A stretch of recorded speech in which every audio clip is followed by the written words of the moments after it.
गगन के लिए, इस धरा के लिए, उस गगन के लिए मेरा पहला नमन मेरे वतन के लिए, मेरा पहला नमन मेरे वतन के लिए। आदरणीय प्रबंधक महोदय जी, प्रधानाचार्य जी, शिक्षकगण एवं मेरे प्रिय साथियों, आज 74वें गणतंत्र दिवस की पूर्व संध्या पर गणतंत्रता की गरिमा से मंडित राष्ट्र भारत को मैं कैंटरबरी के मंच से नमन करता हूँ, बधाई देता हूँ। आज ही के दिन सन 1950 में डॉक्टर भीमराव अंबेडकर ने भारत को संविधान समर्पित किया।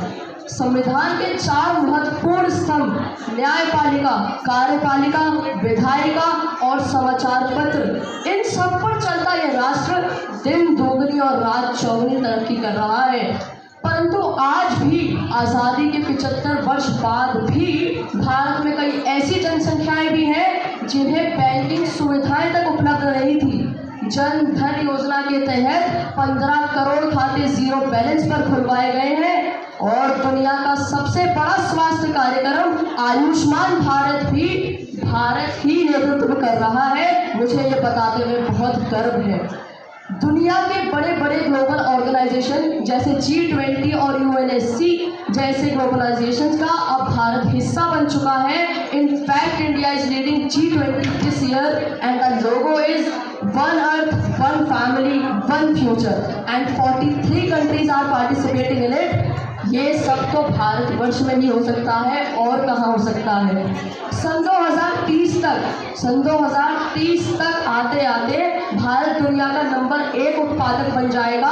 इस पर योजनाएं बनाई जा रही हैं। सन 2025 तक किसानों की आय दुगनी हो जाए, इस पे भी योजनाएं बनाई जा रही हैं। कार्य चल रहा है। कोरोना जैसे कठिन काल में भी वंदे भारत मिशन चलाकर 12,70,000 यात्रियों को भारत वापस बुलाया गया और वैक्सीनेशन कैंपेन चलाकर पूरे देश को सुरक्षित किया गया। शिक्षकों ने इस कठिन काल में भी ऑनलाइन टीचिंग का जरिया अपनाकर पूरे देश की शिक्षा व्यवस्था को संभाला।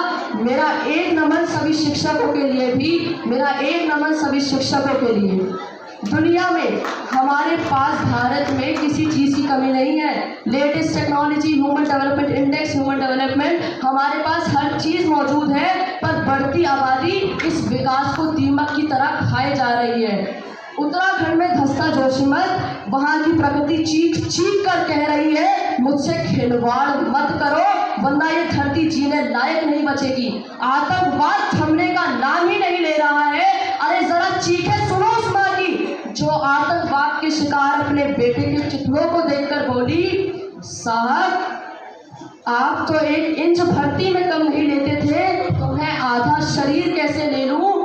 कलेजा फट जाता है ये सब सुनकर।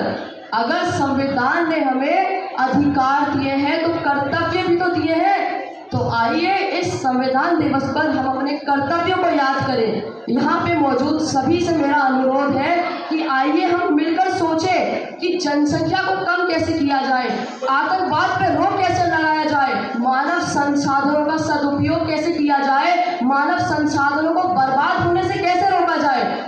और मैं आपको बताना चाहता हूँ कि काला बाजारी, भ्रष्टाचारी जैसी चीज़ों से अगर हमें देश को बचाना है तो बचपन से ही बच्चों में हमें संस्कृति के बीज बोने होंगे। अगर बचपन से ही वो बुरी संगतियों से दूर रहेंगे तो बड़े होकर उन्हें अपनाएंगे भी नहीं। और अंत में मैं अपनी वाणी को विराम लगाते हुए कुछ पंक्तियाँ कहना चाहूँगा।